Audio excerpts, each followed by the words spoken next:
বলো না জনাব। আমার এই বঙ্গরাজ্যের প্রজারা কিভাবে দিনাতিপাত করেছে? বঙ্গরাজ্যের প্রজাগণ সুখে দিনাতিপাত করছে জনাব। যেখানে খাদ্যের প্রয়োজন সেখানে আমি খাদ্য পৌঁছে দিয়েছি, যেখানে বস্ত্রের প্রয়োজন সেখানে আমি বস্ত্র পৌঁছে দিয়েছি, যেখানে ঔষধের প্রয়োজন সেখানে আমি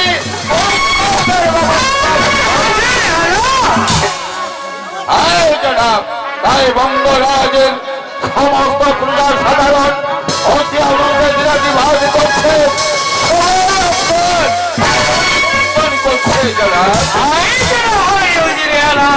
আমার এই বঙ্গরাজ্যের প্রত্যেকটি প্রজাদের প্রতি সদৃষ্টি রাখবেন আপনি, যাতে করে আমার রাজ্য পরিচালনার কালে কোনো ভুল ভ্রান্তি প্রজাদের কাছে না হয়। আর আমার রাজ্য পরিচালনা করতে কি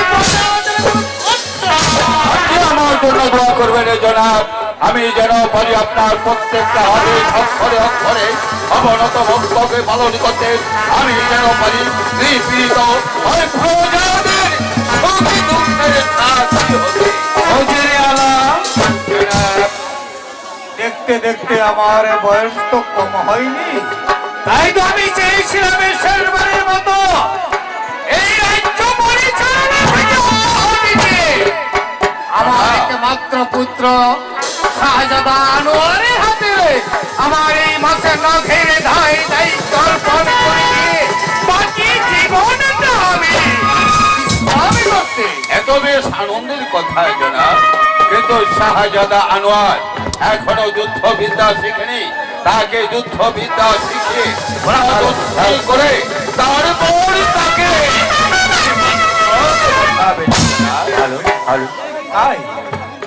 তাই যদি হয় আর নয় বিলম্ব, এই মুহূর্তে শাহজাদা আনোয়ারের যুদ্ধবিদ্যার শিক্ষার দায়িত্ব আমি আপনার হাতে অর্পণ করলো।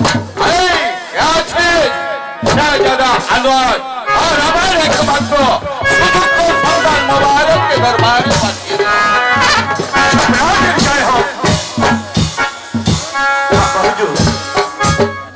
আমাকে দেখেছেন আব্বা হুজুর?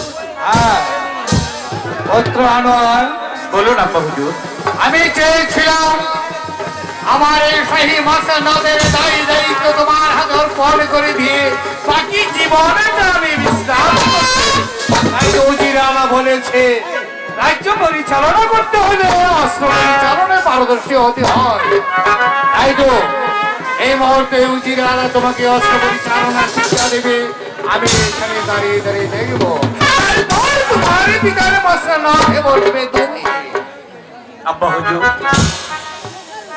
হুজুরি আলা আপনাকে বলেছে আমি অস্ত্র পরিচালনা করতে হবে, তাই না?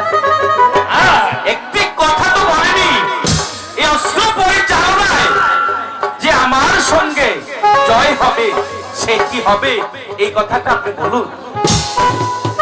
সে হবে তোমার এই সহযোদ্ধা এই রাজ্যে প্রধান। সেটা আমি চিন্তা করেছিল, কারণ আমার এতে মাত্র রাজ্যের যে প্রধানের সেনানায়ক ছিল সে ইন্তেকালের পর থেকে আমার রাজ্যের মধ্যে কোনো প্রধানের সেনানায়ক নেই। তাই আমি চাই আমার রাজ্যের একজনের প্রধান সেনানায়ক নিযুক্ত করতে। আর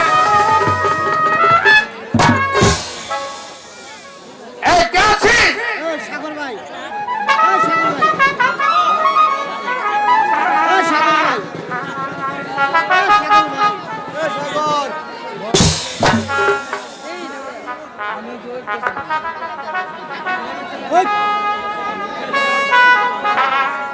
আনোয়ার, বলুন। তোমার পিতার মৃত্যুর পর তুমি হবে এই রাজ্যের উত্তরাধিকারী।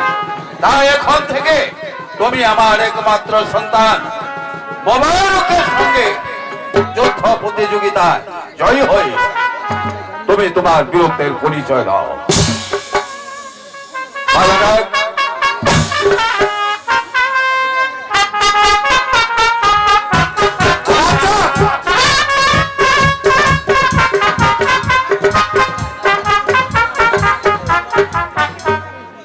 শোনো তোমরা সবাই, আমি এখন তোমাদের সম্মুখে ঘোষণা করে যাচ্ছি, আমার একমাত্র পুত্র শাহজাদা আনোয়ার, এই আনোয়ারের সঙ্গে যে যুদ্ধ পরিচালনা করে জয়ী হতে পারবে তাকে আমি বঙ্গরাজ্যের প্রধান সেনানায়ক হিসাবে ঘোষণা করব।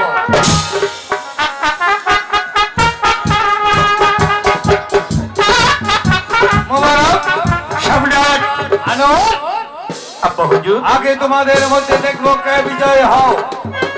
সম্রাটের ইচ্ছাই পূরণ করতে যাচ্ছি।